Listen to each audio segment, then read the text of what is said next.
Child's pose, also known as Balasana.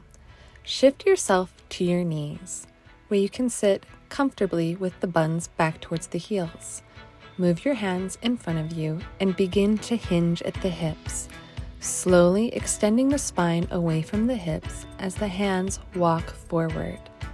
With each in-breath, the spine extends longer, and with each out-breath, the tummy releases towards the thighs, extending the arms overhead as long as feels comfortable, creating space on the side of your bodies. To come up, unhinge from the hips, start again in a tabletop position.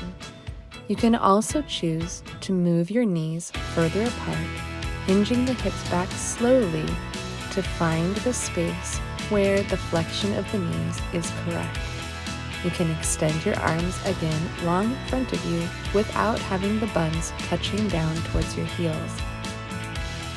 Another option is to grab a yoga block and place it beneath your chest. As you hinge your hips backward, keeping a straight lumbar spine and bending in the knees, your forehead can come down to the block at whatever height feels comfortable to you.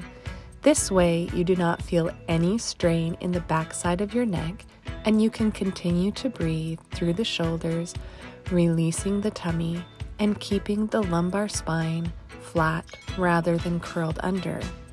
Extending the spine in a neutral position, you can also choose to use the block behind you underneath the buns so you do not have the pressure in the knees as they flex.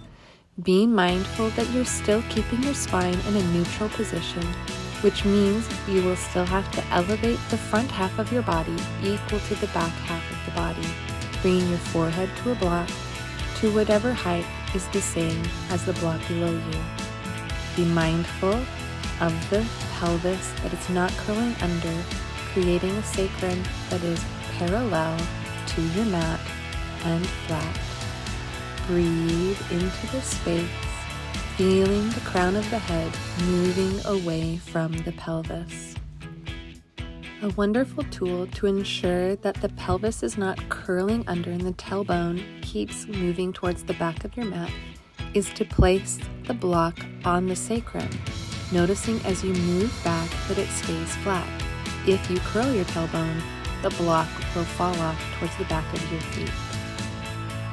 Another option for child's pose is to move the knees wider to the sides of the mat.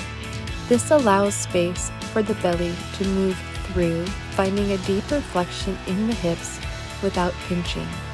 You can choose to roll your hands up towards the outside pinky edge and soften through the shoulders.